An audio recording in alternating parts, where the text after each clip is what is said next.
अगर आप debate, speech competition या यूथ पार्लियामेंट जैसे और कोई प्लेटफॉर्म्स की प्रिपरेशन कर रहे हैं और आपको चाहिए कि कंटेंट लिखना कहाँ से स्टार्ट करें, तो ये वीडियो आपके लिए।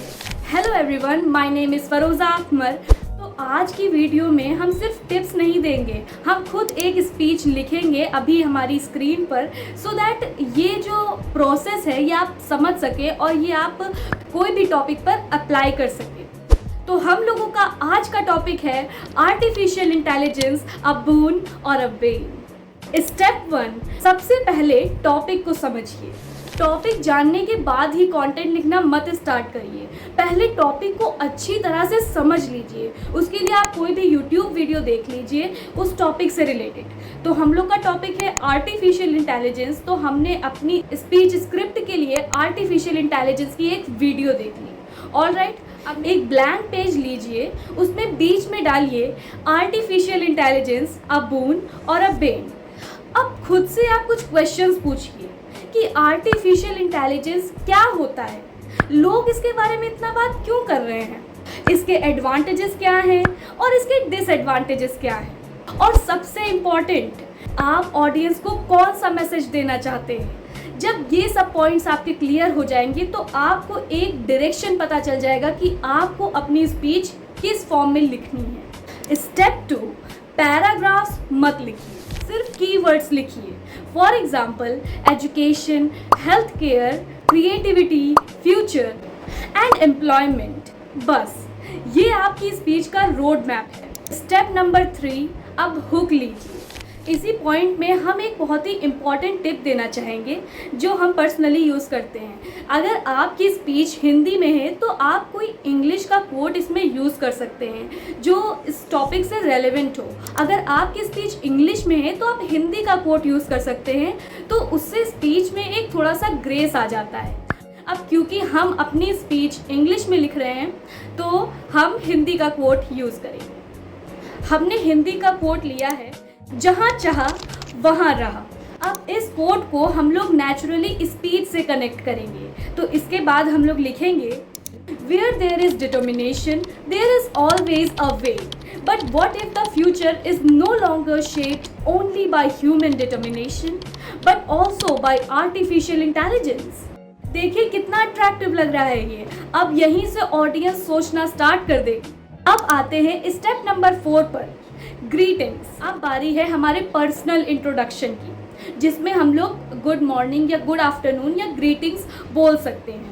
अब जैसे कि बहुत लोग ऐसा करते हैं कि वो अपनी स्पीच स्टार्ट करते हैं गुड मॉर्निंग रिस्पेक्टेड जजेस, teachers and my dear friends, पर वहाँ से वो थोड़ा बोरिंग लगने लगता है क्योंकि ऑडियंस इन्वॉल्व नहीं हो पाती है स्टार्टिंग पॉइंट से ही, क्योंकि you have heard this phrase, first impression is the last impression. तो गुड मॉर्निंग और ये सब ग्रीटिंग्स हम लोग हुक के बाद ऐड करेंगे।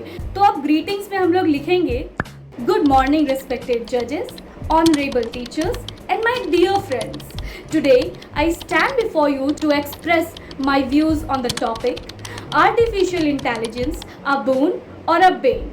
सिंपल, प्रोफेशनल और अच्छा भी लग रहा है देखने में। आप देख सकते हैं कि कितना बढ़िया हम लोग का कंटेंट बन चुका है। स्टेप 1 और स्टेप 4 को अगर हम लोग मिलाकर देखते हैं। अब बारी है स्टेप 5 की, मेन बॉडी। स्टेप 2 में जो आपने कीवर्ड्स लिखे थे, अब उनको एक पॉइंट में कन्वर्ट करिए। जैसे कि आपने कीवर्ड्स में सबसे पहला पॉइंट एजुकेशन लिखा था, तो अब हम लोग उसको पॉइंट में कन्वर्ट करने वाले हैं। तो कैसे करेंगे? Here it is. Artificial intelligence has transformed education by making learning more personalised and accessible. Students can now learn at their own pace and receive instant guidance through AI powered tools. अब इतना आपने जो बोला है content, इसमें आपने fact दिए हैं, अब इसके साथ इसके एग्जाम्पल भी दीजिए।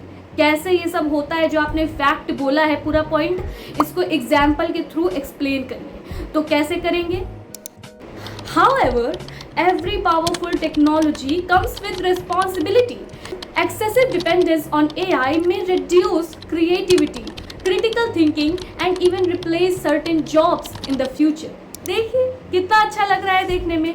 याद रखिएगा, हर पॉइंट के बाद एक्सप्लेनेशन और एग्जाम्पल, इससे आपकी स्पीच इंटरैक्टिव और एंगेजिंग लगेगी। स्टेप 6, ऑडियंस को इन्वॉल्व कीजिए। अब आप सोच रहे होंगे ये क्या होता है, ऑडियंस को कैसे इन्वॉल्व करें? हाँ, तो रुकिए हम बताते हैं, सब कुछ आपको बताते हैं। ऑडियंस को इन्वॉल्व रखने के लिए आप बीच बीच में क्वेश्चंस पूछ सकते हैं। For example, but here is a question for all of you, is artificial intelligence really the problem और is it the way humans choose to use it? ये चीज़ ऑडियंस को सोचने पर मजबूर करती है और इससे आपकी स्पीच इंटरेस्टिंग और इंटरैक्टिव बन जाती है। Step 7, conclusion. अब कंक्लूजन में बहुत लोग डायरेक्टली थैंक यू बोल देते हैं, जो कि बिल्कुल अनअट्रैक्टिव लगता है। थैंक यू से पहले आप लोग एक मेमोरेबल मैसेज दे सकते हैं। अब वो कैसे? Here it is. Artificial intelligence is neither our greatest enemy nor our greatest hero. It is simply a tool, and like every tool, its impact depends on the wisdom of the people who use it. Let us embrace innovation responsibly and ensure that technology always serves humanity, not the other way around. और बस and करिए, thank you. देखिए कितना अच्छा content हो गया। अब ये प्रोसेस आप किसी भी स्पीच पर यूज कर सकते हैं। अब बात आती है बोनस टिप की, जो हम आपको देना चाहेंगे अभी। जब आप स्पीच का कंटेंट लिख रहे हो, उसको लाउड रीड करना, ताकि आपको पता चल जाए वहाँ पे कि कौन से ऐसे वर्ड्स हैं जो आप मिस प्रोनाउंस कर रहे हो। एक चीज़ हमेशा याद रखिएगा, जजेस इंप्रेसिव वोकैबुलरी से ज़्यादा क्लियर कम्युनिकेशन और कॉन्फिडेंट डिलीवरी नोटिस करते हैं, और इसीलिए वही वर्ड्स यूज करिए जो आप नेचुरली और कॉन्फिडेंटली बोल सकते हैं। और ये जो प्रोसेस हमने बताई है, अगर आप ये प्रोसेस फॉलो करेंगे तो बस आप एक स्पीच नहीं लिखेंगे, आप एक ऐसी स्पीच लिखेंगे जो लोगों को एंगेज करेगी, जजेस को इम्प्रेस करेगी, और अगर आपने उसको अच्छे से प्रिपेयर कर लिया देन यू आर अनस्टॉपेबल। अगर आपको ये वीडियो हेल्पफुल लगा हो तो उन लोगों के साथ ये वीडियो ज़रूर शेयर करिए जो स्पीच कंपटीशन की, यूथ पार्लियामेंट कंपटीशन की, इन सब की प्रिपरेशन कर रहे हो। अगर आपको ऐसे वीडियोस और चाहिए तो please press the like button and do subscribe this channel. Thanks for watching.